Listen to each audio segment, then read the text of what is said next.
And also, I'm sure he acknowledges it's now one of the cheapest and most quickly installed of renewables. So why is the government ignoring its future development, having devastated the industry a few years back by precipitously withdrawing all support for development and now doing nothing to ease the penal planning restrictions on both domestic and ground-mounted solar installations? The President says merely that he expects installations to increase fivefold by 2035, but without any support to allow that expectation to become a reality. Isn't it time that the government took the contribution of solar can make to net zero targets seriously? Well, Mr. Speaker, respectfully, I disagree with him. I mean, the government is doing an enormous amount on this issue.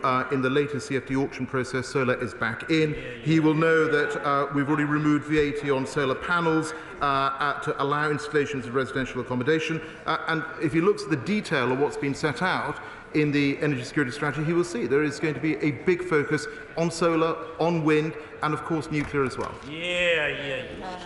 Caroline Anson. Question 2, Mr. Speaker. Mr. Speaker, with your permission, I will answer questions 2 and 7 together. COP26 was the first such conferences with a significant presence from the private sector, as well as key corporate commitments to tackle climate change. For example, over 7,000 international companies have signed up to the Race to Zero campaign, committing them to reach net zero by 2050 at the latest.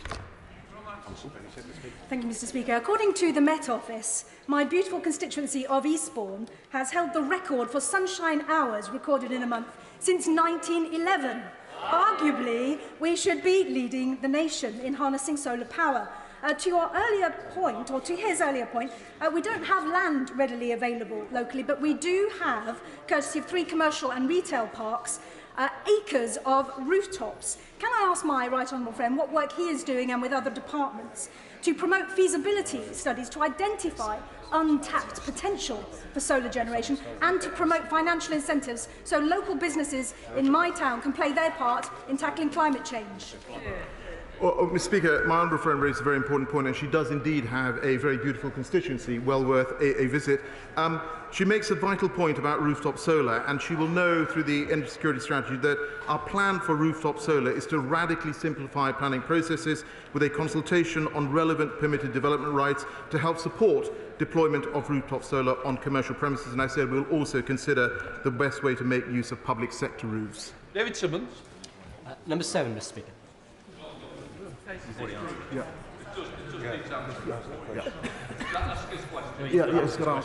Thank you, Mr. Speaker. Apologies for the misunderstanding. Local energy companies are often well placed to support small and medium-sized enterprises with the transition to net zero, and local authorities, with their insight into the opportunities for things like solar locally, are best placed to help with that. What assessment has the President made of the opportunities that this model may afford? Mr. Speaker, my honourable friend is right to highlight the role of local energy companies in helping that transition to net zero through the provision of renewable energy. And as an example, I mean, close to my own constituency, we have Reading Hydro. It's a community-financed, built and operated hydro plant, and it's supplying renewable electricity to local business. And of course, I'd be very happy to meet with him, as would the Energy Minister, to discuss this matter further. Toby Perkins. Thank you, Mr. Speaker. Isn't it truth that what business has learnt about this government is that it is entirely inconsistent in what it says today compared to what it says tomorrow? And the example of the Minister talking about solar, when only a few years ago the government were cutting feed-in tariffs, which decimated the industry. Isn't what we really need, and isn't what business needs, to know that they have a government with a strategic plan like the Green New Deal that the Labour Party has been talking about, that they can actually make long-term investments, and know the government's going to say tomorrow what it says today? Mr. Speaker, could I just remind the honourable gentleman that we have published a net zero strategy which clearly sets out our long-term plans to create hundreds of thousands of extra jobs, green jobs, get many billions of pounds of private investment in. And I just say to him, one of the reasons that we are not reliant on Russian hydrocarbons is because over the last 10 years we have built the 2nd biggest offshore wind sector in the world, and we want to quintuple the size of that. Thank you, Mr. Speaker. The only net zero that really matters is the one for planet Earth as a whole. So would he agree with me that there is a real potential that we could shoot ourselves in the foot when it comes to energy-intensive industries in this country? I'm thinking about croppers, paper manufacturer in my constituency who make the paper for the poppies, for Hansard paper, but also paper with medical and military applications. If we tax them too much, if we allow their bills to be so high that they go out of business, all we'll do is export their carbon emissions to other countries. So will he talk to his friend the Energy Secretary so we have help for our energy-intensive industries to be able to support us in the long run? Well, Mr. Speaker, he will know that the government is providing support to energy-intensive industries to help them decarbonise. And he will also know through the COP26 process we have the Breakthroughs agenda, where we are working globally on seeing how we can decarbonise some of the most difficult sectors as well. And so there is a global plan as well as a domestic plan on this. Trees and villages. Will the President work with the agriculture sector in pursuing his COP goals? Because we have some of the most sustainable farming practices in use anywhere in the world, and many farmers and growers who want to go further in playing their part in protecting nature and safeguarding the climate. Quite right. Yes, Mr. Speaker, that my right honourable friend has raised an important point, and the Secretary of State for DEFRA and his ministers are, of course, working on this. But again, at an international level, we are looking to start an agriculture breakthrough as well, so that we can have a global focus on this issue. SNP spokesperson Deirdre. Thank you, Mr. Speaker.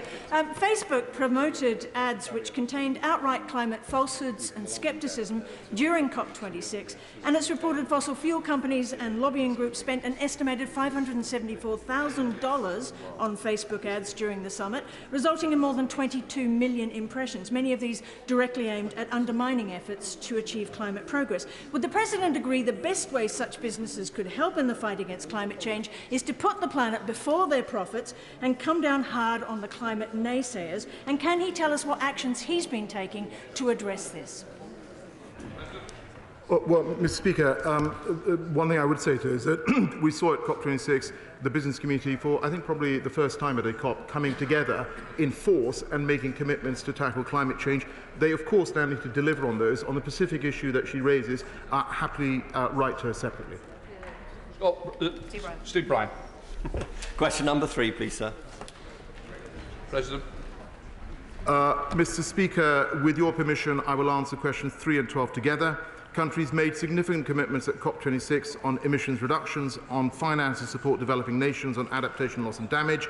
We are continuing to press countries to deliver on their promises, and together with the COP27 presidency, Egypt, I'll be co-chairing a meeting of a representative group of ministers from around the world next month, hosted by the Danish government, to take stock of progress on delivery of the Glasgow Climate Pact.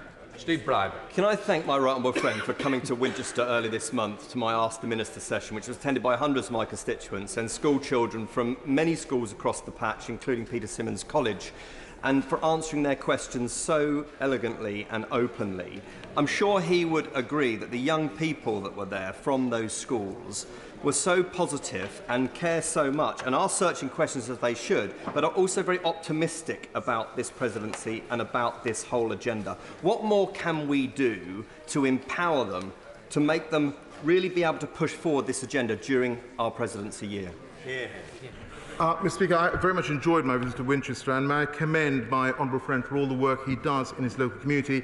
And of course, we had some excellent questions from the very many young people who were at the event, and they were positive as well in their outlook. I would just point out to him that in the planning for COP26 and in the country visits that I continue to make, listening to the views of young people has been absolutely invaluable, and indeed it's why in the Glasgow Climate Pact we have urged countries to actively involve young people in climate change processes. Scott Benson. Question number 12, Mr. As the Minister knows, the UK accounts for only 1% of global CO2 emissions, yet the steps we are taking to combat climate change will cost businesses and the government untold billions. Does the Minister agree that whilst the UK does what is perceived to be the right thing, it is highly likely that other nations will miss climate targets and that the enormous expense and impact upon our own economic competitiveness will all be in vain? Mr. Speaker, tackling climate change is the right thing to do. It's also economically the smart thing to do. It's why at COP26 we had $130 trillion of private sector money signed up to net zero. It's why as a presidency we've managed to persuade 90% of the global GDP to sign up to net zero. It's why our net zero strategy talks about many hundreds of thousands of jobs and billions of pounds of inward investments. He talks about costs. I just say to my honourable friend, look at what the OBR estimates as the unmitigated cost of climate change, almost 300% debt to GDP by the end of the century. And I know he's a fiscally responsible Conservative as I am, and he would not want to burden future generations with this level of debt. Peter Grant. Thank you, Mr. Speaker. The Minister will, of course, know that one of the reasons why Britain's emissions are so low now is because we've exported most of our filthy, polluting manufacturing industries to poorer nations of the world. So those countries have been polluted in order to provide for our lifestyle. But it's almost 9 years now since world leaders agreed to establish a climate change impacts loss and damage mechanism. Last year, the Scottish Government led the world in committing millions of pounds to that mechanism. When does the United Kingdom Government intend to follow Scotland's lead? Well, Mr. Speaker, as the honourable gentleman will know, that at COP26 we agreed the Glasgow Dialogue on Loss and Damage. First time we had significant a text in the cover decision on this issue. That work is going forward, as is work on the operationalisation of the Santiago network. Flynn. Mr. Speaker, of course, as we urgently seek to combat climate change, it's vital that we do so in a just and fair way, particularly for communities in the north east of Scotland. So bearing that in mind, does he agree with me that his government should do three things? Firstly, fund the Acorn carbon capture underground storage project.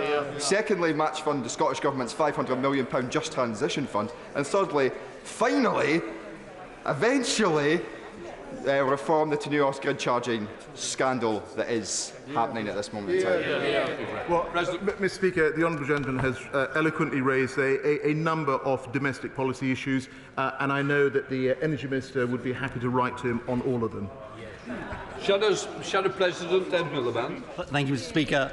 Mr. Speaker, the recent Ipcc climate assessment was deeply worrying. It says current global policies would lead to warming of over 3 degrees, but it offered hope in the dramatic fall in the price of renewables, which means it's now the right choice for cheap energy and to tackle the climate crisis. Given onshore wind is the cheapest, cleanest, quickest power to deliver and is also supported by large majorities of the public in the UK, can the President explain why the government persists, including in its recent strategy, with planning policies that effectively block onshore wind in England? Well, Mr. Speaker, I certainly agree that we need to be doing more in terms of renewables, and that's what the energy security strategy is all about. We already have 14 gigawatts deployed across the country. There is another 5.8 which is consented in the pipeline. And with regard to future developments, what we have said is that we want to work in partnership with supportive communities to host these new onshore wind farms, and in return they will enjoy the benefits such as local energy discounts.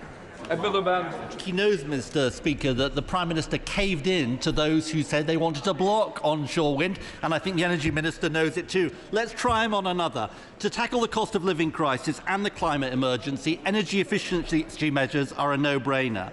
But the Chancellor steadfastly refused to offer a penny more for energy efficiency in the recent strategy, meaning higher bills for people and more people in fuel poverty. Now, the President is responsible for holding departments to account for net zero. Isn't it time, Mr. Speaker, for him to wield some presidential power, knock heads together and sort this problem out? Mr. Speaker, the issue of cost of living obviously is facing very many families across the country in all of our constituencies, and that's why the government has put forward over £9 billion worth of support on the cost of living issue. With relation specifically to energy efficiency, he knows that we're investing over £6.6 billion over this Parliament to improve energy efficiency and decarbonise heat, and of course that will lead to lower bills, particularly for those most in need. Duncan Baker.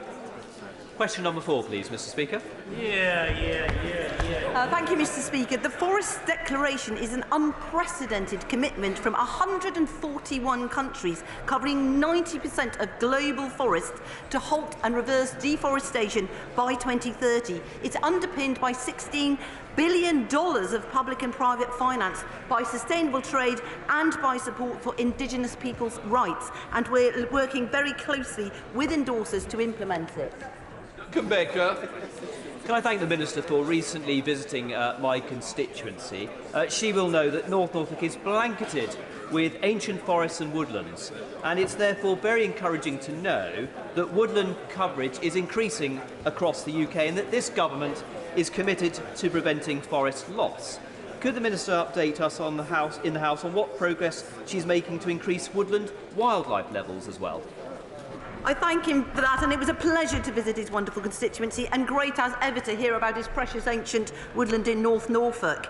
We're acting on increasing wildlife in woodland in many ways. Through the environment, government has committed to halt species abundance decline by 2030, and we're using the Nature for Climate Fund to accelerate tree planting that improves biodiversity, and we're increasing funding to bring woodlands into active management, which is fundamental to enhancing and conserving wildlife.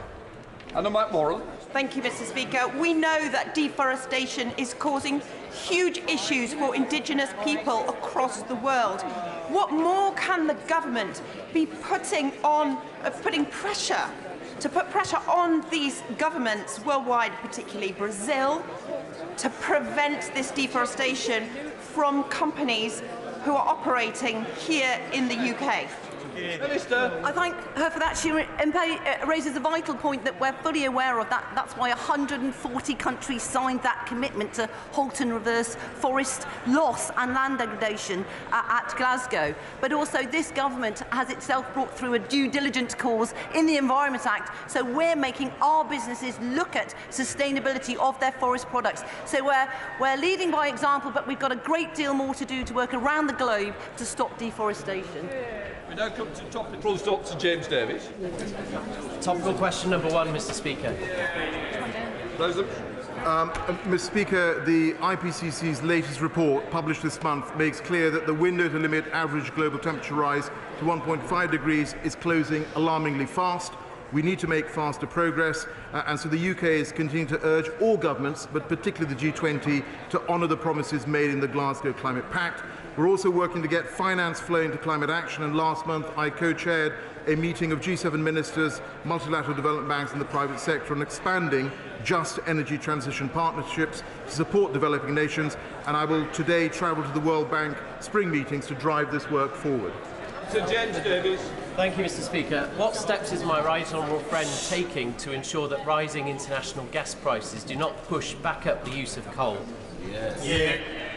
Mr. Speaker, at COP26, all countries agreed to phase down the use of coal domestically, and will continue to urge them to deliver on this commitment. I have to say that as a result of the current energy security and pricing issues, I do believe we will see an acceleration of renewables and clean energy capacity globally.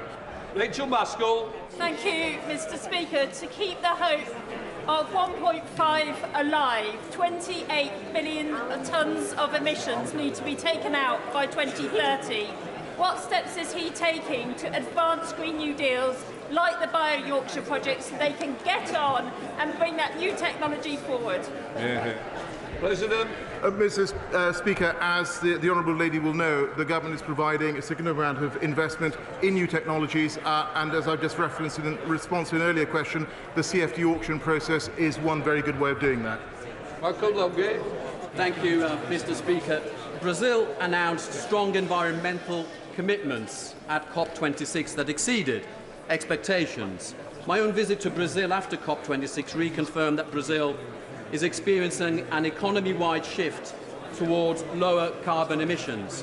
Will the President provide this House with his own observations following his own recent visit, and will he agree that Brazil also has much to offer the rest of the world in terms of renewable energy, especially where ethanol-based technologies are concerned?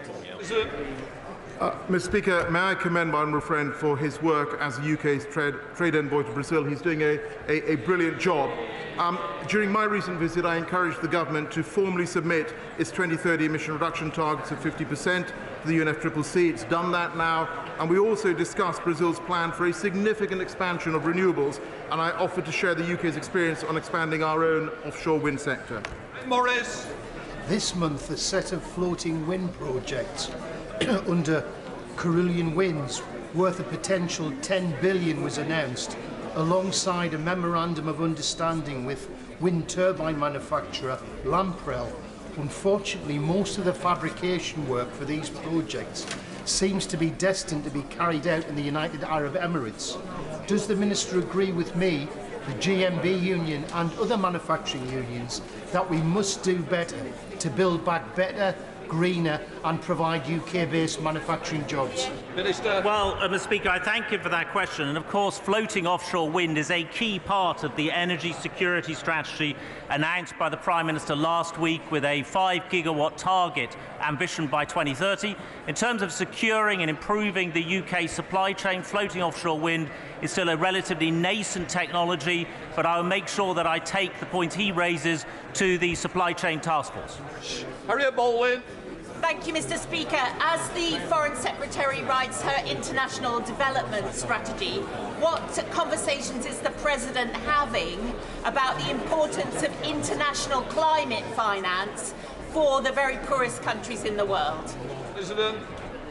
Mr. Speaker, as she raised a very important point, of course we need to make sure we honour the $100 billion pledge, but as I said earlier, we're also ensuring that we work with countries to ensure they have funding for energy, clean energy transition, and as I said, I'm off to the World Bank meetings shortly to take that work forward. Lawrence Session-Lomi.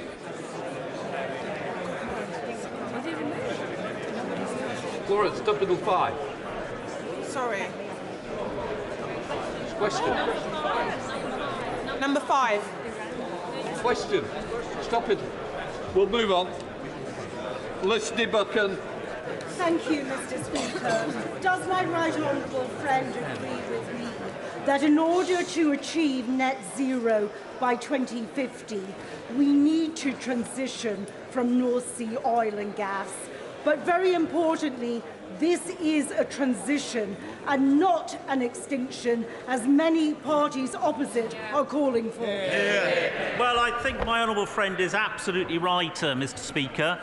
It is vital that we have a North Sea transition. That is the purpose of the government's North Sea transition deal. That is what we are delivering on with the sector. Some parties opposite want to see an extinction. That would not be in the nation's interest and would only lead to a rise in imported hydrocarbons, which is also not in our interest at this time. British Chairman. Mr. Speaker, does the Minister realise he's guilty of being too nice? We don't even just need where's the plan, Stan? We need where's the money, honey? Why doesn't he get in number 11, shake the Chancellor of the Exchequer till his teeth rattle, and get the money that he should be putting into environmental concerns and saving our planet? Mr. Speaker, I just say to the honourable gentleman that since March 2021 and through the 2021 budget and spending review, the government has committed a total of £30 billion of domestic investment for the green industrial revolution. And not only that, Mr. Speaker, but we are ensuring that many tens of billions of pounds of private investment also flows into green transition. Philip Dunn. Is extraction of fossil fuels from new oil and gas fields consistent with meeting our climate change commitments during the transition? Mr. Speaker, as I've said, what we want to see is a managed transition, and that is not going to happen overnight. He will also know that we've set out in our domestic energy security strategy that future licensing rounds will have to be compatible with the climate compatibility checkpoint, which will be set out shortly. Before we come to Prime Minister's questions, I would like to point out that a British Sign Language interpretation of proceedings is available to watch on Parliament Live TV. We now come to questions to the Prime Minister. Dr Neil Hudson. Question 1, Mr. Speaker. Mr. Speaker, I know the whole House will want to join me in wishing Her Majesty the Queen a very happy birthday for tomorrow. Mr. Speaker, this morning I had meetings with ministerial colleagues and others. In addition to my duties in this House, I shall have further such meetings later today. I will then be travelling to India to deepen the strategic trade, defence and people-to-people ties between our two countries, building on India's involvement in the Carbis Bay G7 summit. I'll be seeing Prime Minister Modi in Delhi, meeting Indian business people investing in the UK and visiting British investments in India. Dr. Neil Hudson. Thank you, Mr. Speaker. Challenges with rural transport remain some of the greatest obstacles facing people in Penrith and the border, and I was pleased last year to see, on top of the government's £3 billion national bus strategy helping areas like Cumbria, that Cumbria County Council received an additional £1.5 million to enhance provision as part of the Rural Mobility Fund. But I'm sure my right honourable friend can only imagine my disappointment this month when Cumbria was allocated no funding from the latest tranche of bus funding. Can the Prime Minister reassure my constituents that Cumbria can look forward to future funding schemes to improve our vital rural bus services? Prime Minister. Okay, Mike, I thank my honourable friend. He is a great champion for rural Cumbria and for bus services, and he's right that Cumbria got another £1.5 million. We do for buses. We do want to put more into buses. I believe in them passionately myself, and I will make sure that he has a meeting with the relevant minister. We now come to the Leader of the Opposition, Keir Starmer. Thank you, Mr. Speaker. Can I join the Prime Minister in wishing Her Majesty a happy birthday? Why did the Prime Minister's Press Secretary, Allegra Stratton, have to resign from her job? Minister. Sorry. I bitterly regret Allegra's resignation. I think it was very sad, and I think she did an outstanding job. I do, particularly since she was the one who coined the expression coal, cars, cash and trees, which enabled the UK to deliver a fantastic COP26 summit last year. Keir Starmer. Allegra Stratton laughed at breaking the rules. She resigned. The Prime Minister then claimed he was furious at her behaviour and accepted her resignation. Professor Neil Ferguson broke the rules. He also resigned. The Prime Minister said that was the right thing to do. The former Health Secretary broke the rules. He too resigned. The Prime Minister tried to claim he sacked him. Why does the Prime Minister think everybody else's actions have consequences except his own? I thank the right honourable gentleman. I feel he's in some kind of Doctor Who time warp. We had this conversation yesterday, Mr. Speaker, and I've explained why I bitterly regret receiving an FPN. I apologise to the House, but he asks about the actions for which I take responsibility, and I'll tell him we're going to get on with delivering for the British people, making sure that we power out of the problems that COVID has left us, and more people in work than there were before the pandemic, Mr. Speaker, fixing our energy problems and leading the world in standing up to the aggression of Vladimir Putin. Those are all subjects about which I think he could reasonably ask questions now. These are strange answers from a man who yesterday claimed to be making a humble apology.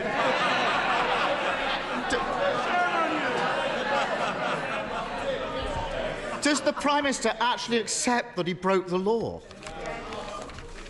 Yes, Mr. Speaker, I've been absolutely clear that I humbly accept what the police have said. I've paid the fixed penalty notice. And, Mr. Speaker, what I think the country and what I think the whole House would really rather do is get on with the things for which we were elected, deliver on our promises to the British people. And you could not have clearer evidence of the intellectual bankruptcy of Labour. They have no plans. They have no plans for energy. They have no plans for social care, and they have no plans, Mr. Speaker, to fix the economy. Prime Minister, sit down. I want to hear what you've got to say, but I can't hear when you're talking that way. I'm here in the chair. Please, if you can help me. No, I think we'll have had enough. The state of it, the party of Peel and Churchill reduced to shouting and screaming in defence of this lawbreaker. Now then, that's the last time that Peroni that you just asked about, you might have to go and take it. I don't hear any more, else you will be drinking. Keir Starmer. So, Mr. Speaker, yesterday's apology lasted for as long as the Prime Minister thought necessary to be clipped for the news. But once the cameras were off, the Prime Minister went to see his backbenchers, and he was back to blaming everyone else. He even said that the Archbishop of Canterbury had not been critical enough of Putin. In fact, the Archbishop called Putin's war an act of great evil, and the Church of England has led the way in providing refuge to those fleeing. Would the Prime Minister like to take this opportunity to apologise for slandering the Archbishop and the Church of England?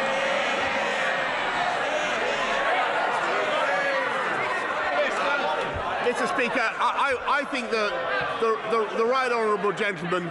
I was slightly taken aback to be Sorry, Mr. Speaker. I was slightly taken aback for the government to be criticised over the policy that we have devised to end the deaths at sea in the Channel as a result of cruel criminal gangs. I was surprised that we were attacked for that. And actually, Mr. Speaker, it turns out that that policy, do you know who proposed that policy, first of all, in 2004?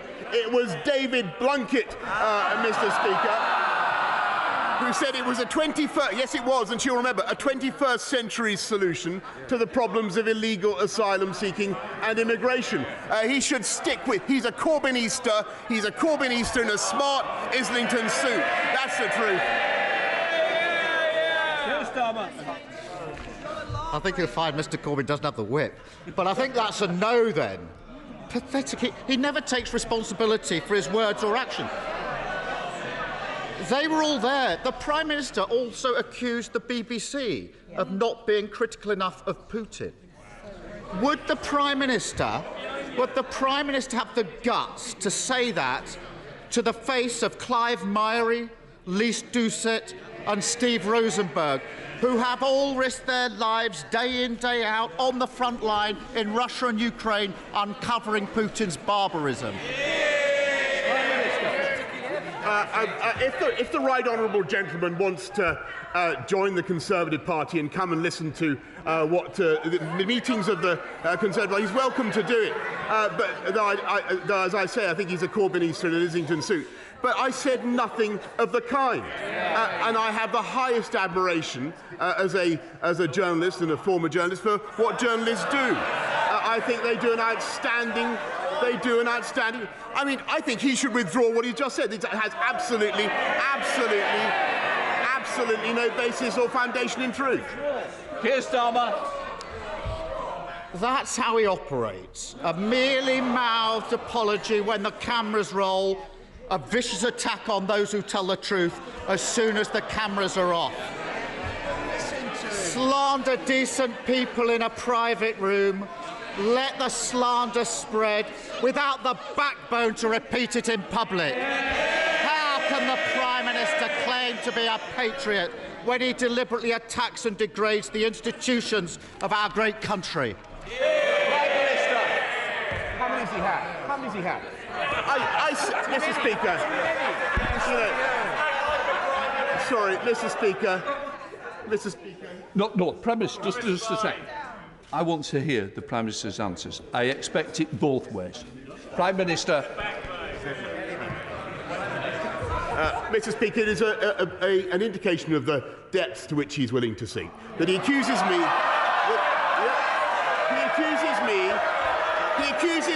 of traducing journalists. What he says is completely without any foundation whatever. I did not attack the BBC last night. For their coverage of Ukraine, he must be out of his tiny mind, Mr. Speaker. has said no such thing, and there are people behind who will testify to that. He is completely wrong, Mr. Speaker. That is the limit. That is the limit of his willingness to ask sensible questions today. We are getting on. This government is getting on with the serious problems that require attention. Fixing our energy supply issues, and by the way, undoing the damage of the Labour government that didn't invest in nuclear power for 13 years. We're with a nuclear power station every year.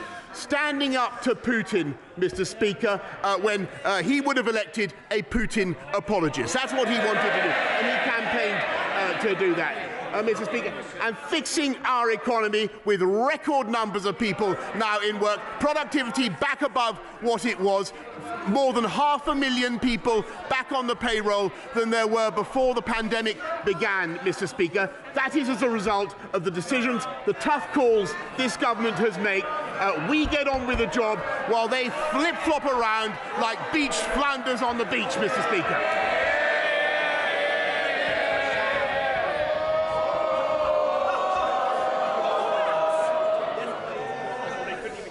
Thank you, Mr. Speaker. Founded in Hitchin by an inspirational man called Richard Lucas, the GoVox mental well-being platform was started in 2018 following the sad loss of some local young men to suicide.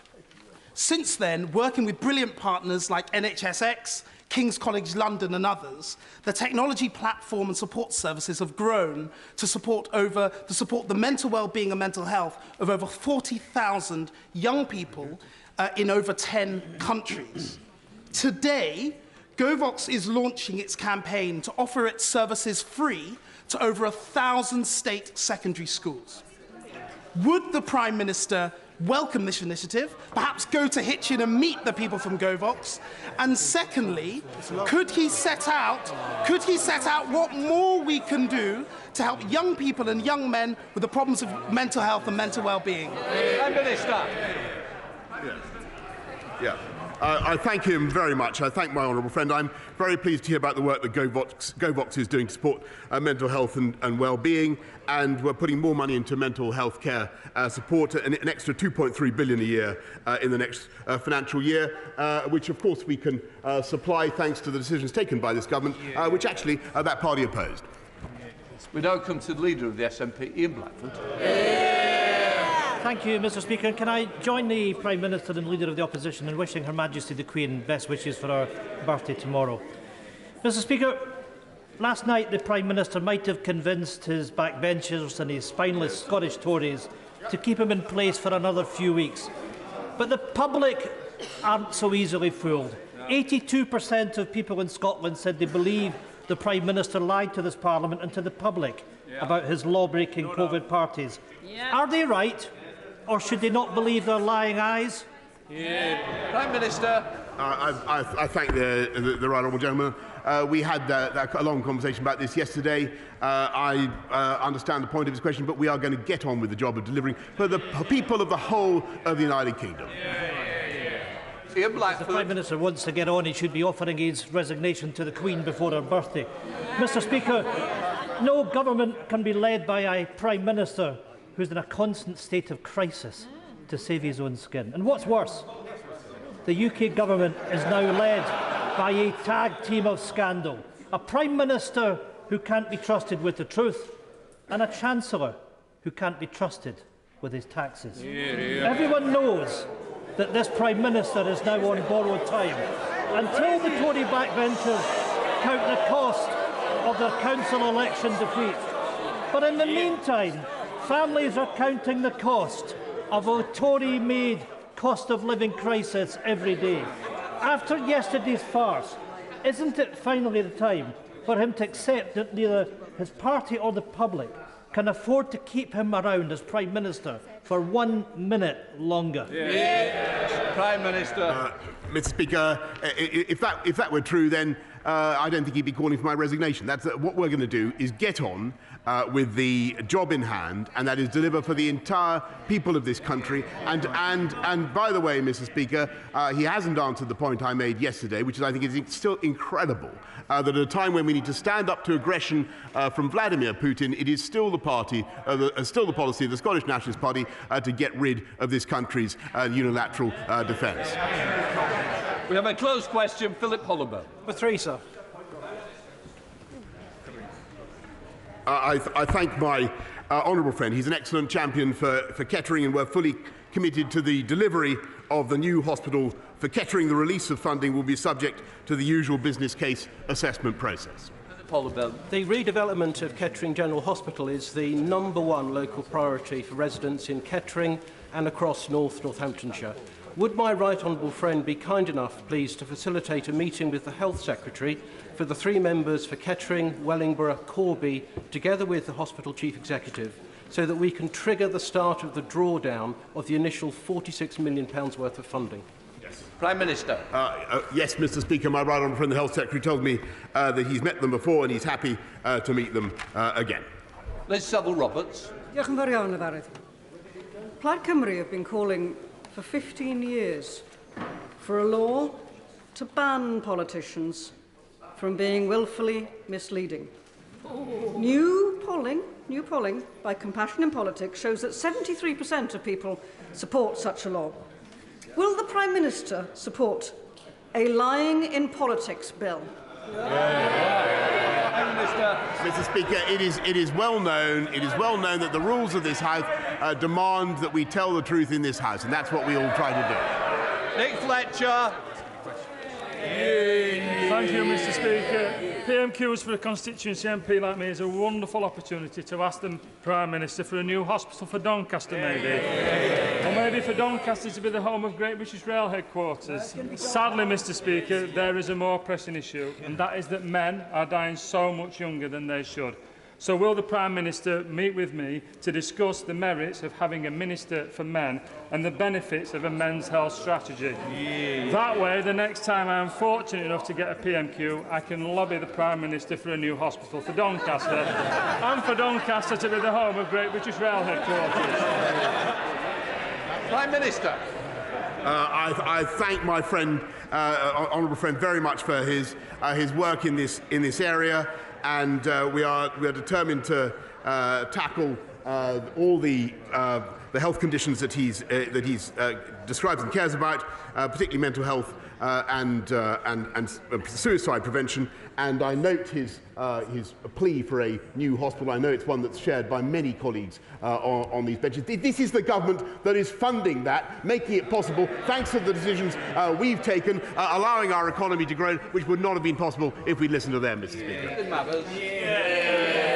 Thank you, Mr. Speaker. On this side, not only do we believe that lawbreakers can't be lawmakers, but also that tax raisers should be taxpayers. And when people in powerful positions pick and choose where they pay their taxes, that's an insult to everyone else who doesn't have that luxury. So can I ask the Prime Minister, how many members of his cabinet have ever been involved in a tax avoidance scheme? Prime Minister. Mr. Speaker, what we try to do in this government is cut taxes for the whole country, and I'm proud to say that what the Chancellor did in the recent spring statement by lifting the threshold for national insurance contributions was to have a tax cut for about £330 for most people in this country. That's a fantastic thing. Sarah Atherton. Mr. Speaker, if you live in North Wales and want to watch international sport, you have to travel 4 hours to Cardiff or Swansea. Shocking. The Wrexham Racecourse, with its historic cop stand, is home to Wembley-bound Wrexham Football Club. It's the oldest international stadium in the world and forms part of our Levelling Up Fund bid. Would the Prime Minister agree that round 2 of the Levelling Up Fund offers an excellent opportunity to level up access to sport? Well, there could be no better campaigner for Wrexham and for the interests of Wrexham sport. I will do what I can, Mr. Speaker, but she'll know that 121 million from the first round of the Levelling Up Fund was awarded to Wales, and I'm sure that Wrexham has every chance of success in the future. Christian Wakeford. Thank you, Mr. Speaker. The Prime Minister has been asked about sodium valproate scandal previously, but Sean Linton at the Sunday Times this weekend revealed that campaigners were blacklisted, including my constituent Emma Murphy, who is here in the gallery today. Advice from the Cumberledge report has been ignored, warnings are still not on medication as of a couple of weeks ago, and a redress scheme is still not forthcoming. Will the Prime Minister meet with me and campaigners like Emma to discuss what can be done to right this incredible wrong? Prime Minister. I thank you very much for raising the point. I understand that we've had a review already of the issue, but I'll make sure that he has a proper meeting, or he and the campaigners that he mentions have a proper meeting with the relevant minister in the Health Department. Yeah. Robert Jenry. Thank you, Mr. Speaker. My constituent Aidan Aslin has served in the Ukrainian Armed Forces for 4 years. Last week, he was captured by the Russian army in Mariupol. Yesterday, a video emerged of my constituent handcuffed, physically injured, and being interviewed under duress for propaganda purposes. Would my right honourable friend agree with me that this is a flagrant breach of the Geneva Convention, that treating any prisoner of war in this manner is illegal, and that the interviewer, Graham Phillips, is in danger of prosecution for war crimes, and that any online platform, such as YouTube, which hosts propaganda videos of this kind, should take them down immediately? I thank my right honourable friend very much, and I think everybody will want to will urge the Russian state to treat his constituent humanely and compassionately, because in my view, although we do not encourage people, in fact we actively dissuade people from going to that theatre of conflict, I understand that he'd been serving in the Ukrainian forces for some time, and his situation was very different from that of a mercenary, Mr. Speaker. I hope that he is treated with care and compassion. I thoroughly echo the sentiments that my right honourable friend has expressed about those who broadcast propaganda messages. James Murray. Mr. Speaker, this Conservative government is raising taxes on working people in the middle of a cost of living crisis. So can I press the Prime Minister on whether he agrees that it would add insult to injury if his Chancellor or any other government ministers were to benefit from overseas tax havens in their personal tax affairs? Mr. Speaker. Good point, Mr. Speaker, but we are responsible for cutting taxes for everybody, which is what we're actually doing. Bell. Thank you, Mr. Speaker. Mr. Speaker, Newcastle-under-Lyme is receiving over £50 million of government investment into our High Street and the High Street in Kidsgrove, in my honourable friend's neighbouring constituency. But it's all being overshadowed by the ongoing environmental disaster at Wally's Quarry. In January, the operator was hit by 3 Category 1 breaches by the Environment Agency. My constituents are utterly sick of it. It's been going on for far too long, Prime Minister. We need to see tougher enforcement. We need to see the permit taken away. What hope can you give my constituents? How can we stop the stink? Thank you, Mr. Speaker. And my honourable friend has raised this issue before, and I know how infuriating it is for his constituents. That's why my right honourable friend, the Environment Secretary, has now ordered action against the site operator, and permanent capping will begin on site next month. I can tell him that will improve things for thousands of residents in his constituency, and if it is necessary to take further action to remove these malodorous vapours, Mr. Speaker, then we will. Ruth Jones. Thank you, Mr. Speaker. With details of the Sougray report trickling out, a flood of photos of Partygate yet to be released, and any number of fixed penalty notices liable to be leaked, this is a Prime Minister that's not fit to run a bath, never mind his It's time for him to stop this ridiculous charade that he believes no rules were broken. So will he commit to making public every fixed penalty notice he receives? Will he publish the party photos taken by the official photographer and ensure Sue Gray's report is published at the earliest opportunity? We have a right to know the truth. Well, Mr. Speaker, on the my own fixed penalty notice, I've been transparent with the House. I apologise. On the rest of it, and will be, Mr. Speaker. But on the rest of it, I really think, as I've said before, that the House should wait to the conclusion of the investigation when Sue Gray will be finally reporting. Sir John Hayes. Thank you, Mr. Speaker. Long ago, in a far-off place, thousands of British servicemen sailed into what for them was the unknown as they witnessed the early tests of nuclear weapons. They've lived with the consequence of the service to our nation ever since. Following a PMQ from the Honourable Member for Salford, the Prime Minister has agreed to meet me and her and those veterans. But will he now assure the House that he will take personal charge of the decision on whether to grant the remaining servicemen, for there are few left, the service medal they so richly deserve? Minister. I thank him very much. I thank my right honourable friend very much. I thank him for campaigning on this issue, which I know attracts support across the House, and I certainly will take personal charge of the matter myself and make sure that they receive the recognition they deserve. Liz Twist. Mr. Speaker, my constituents across Bladen knew the rules and stuck to the rules. Nurses and teachers included. No after-work drinks for them. The Prime Minister set these rules. Night after night, he was on national TV to exhort us to stick to the rules for everyone's sake. Yet he continues to say that he doesn't think he broke any rules.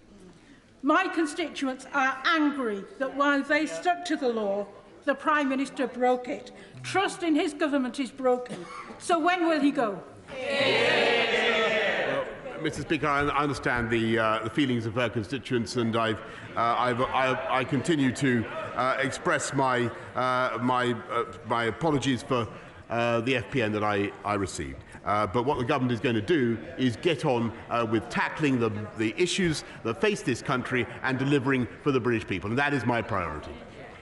Robert Butlin. Thank you, Mr. Speaker. One of my constituents, like many others across our country, has been helping directly with the humanitarian effort in Ukraine and the region, and he received a most troubling message from a resident of the city of Kherson only days ago, and I quote from part of it.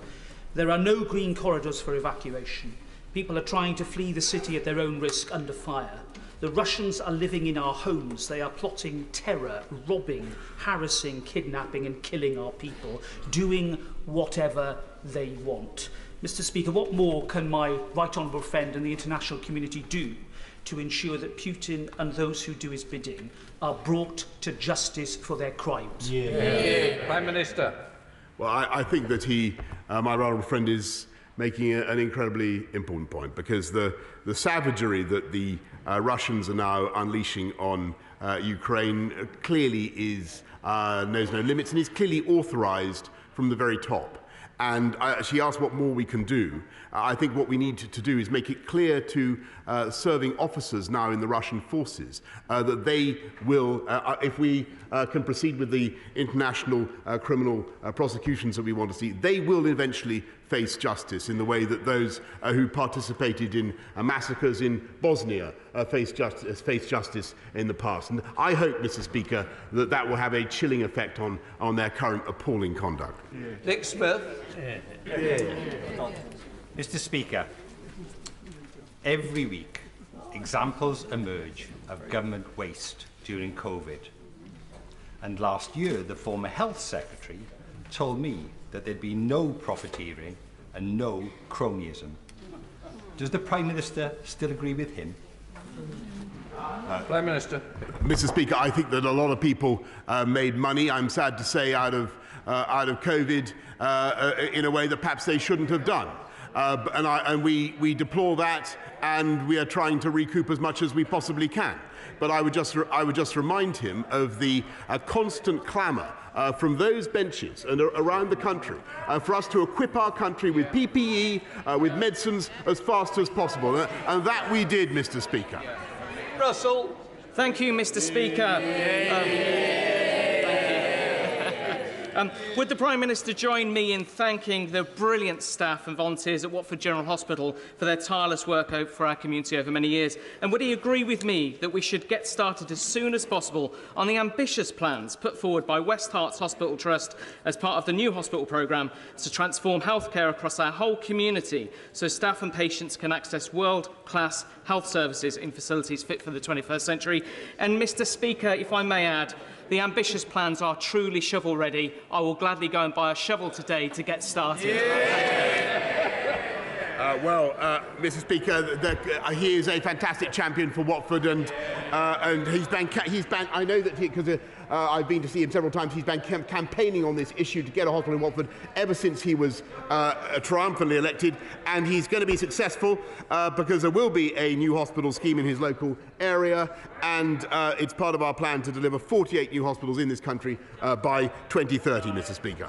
Richard Thompson. Thank you, Mr. Speaker. The Prime Minister's fundamental political problem at the moment isn't about parties or fixed penalty notices or cake. It's about the lack of trust, integrity and credibility at the heart of government, which he himself now personifies. Mr. Speaker, when is the Prime Minister going to realise that people don't want to hear any more glib, half-hearted non-apologies or hear him witter on about getting on with the job? They just want this Pinocchio Prime Minister to pack his bags and go.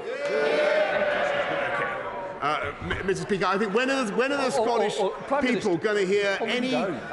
sorry, Mr. Speaker, when are the Scottish people going to hear an ounce of sense from the Scottish Nationalist Prime Minister, we both can't stand up at the same time. I'm trying to be helpful. We've got to be more moderate in taunting language use. Pinocchio is not acceptable. I'm sure the member wishes to withdraw it quickly. Mr. Speaker, I withdraw that, but he packs his bags and goes. Minister. It's not a withdrawal. Withdrawn it. Sorry, you've withdrawn it. You're with it. Let's get on. Prime Minister, withdraw.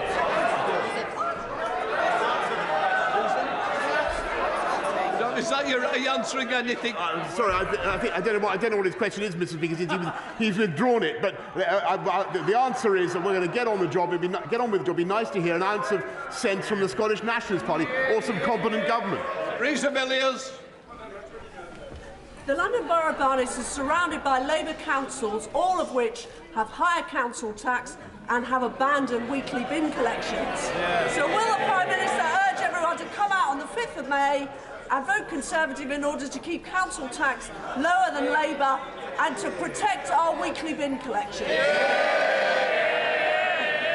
Quite right, Mr. Speaker. Conservative councils fix 4 times more potholes, recycle twice as much, and Conservative councils, Mr. Speaker, charge less.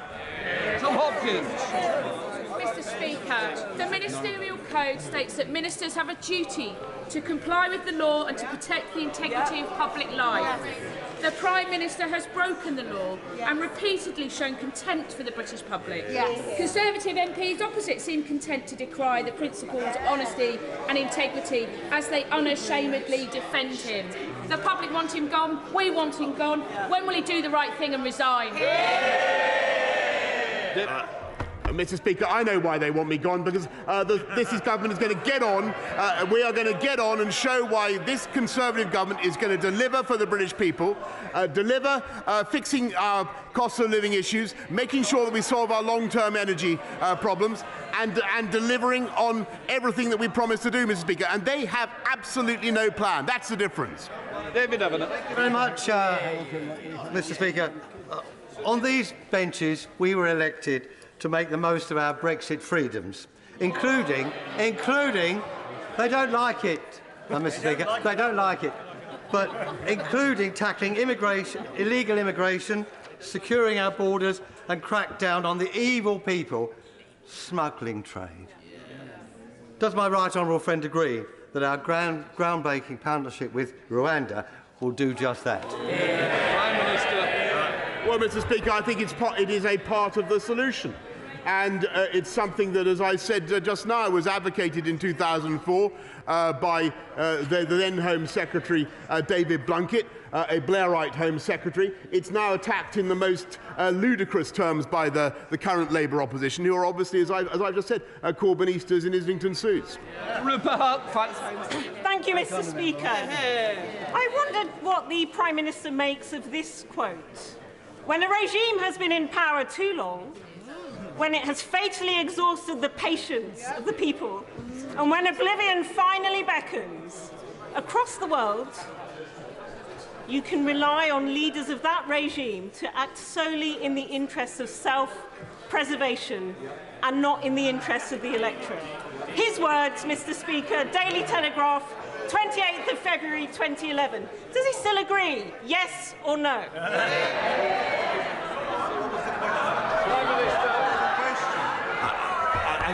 Mr. Speaker, all I can say is that I'm delighted that she's a reader of the Daily Telegraph. I think what she needs to do is keep going to the end of the article. That's my advice to her. What is it now? What are we going to now? We now come to the 10-minute rule bill. Barry Sherman, please. Let's just let the room clear. Just.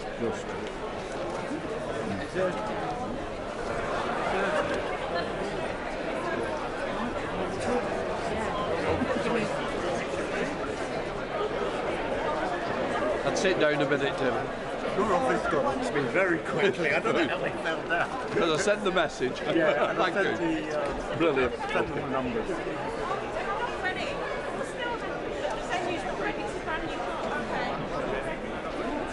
Then I'm going on.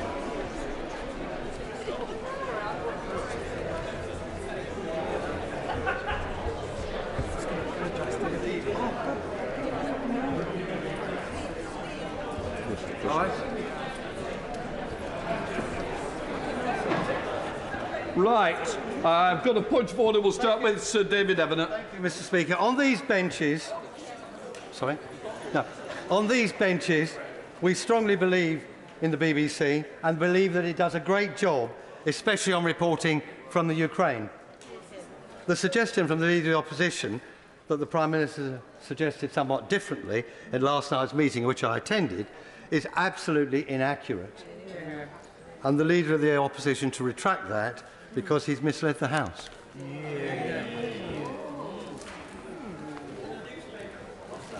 I wasn't there. It would be impossible to comment on something I didn't know. Yes, but I think it's more for my judgment, and I don't know. But I'll certainly look into the matter, and thank you.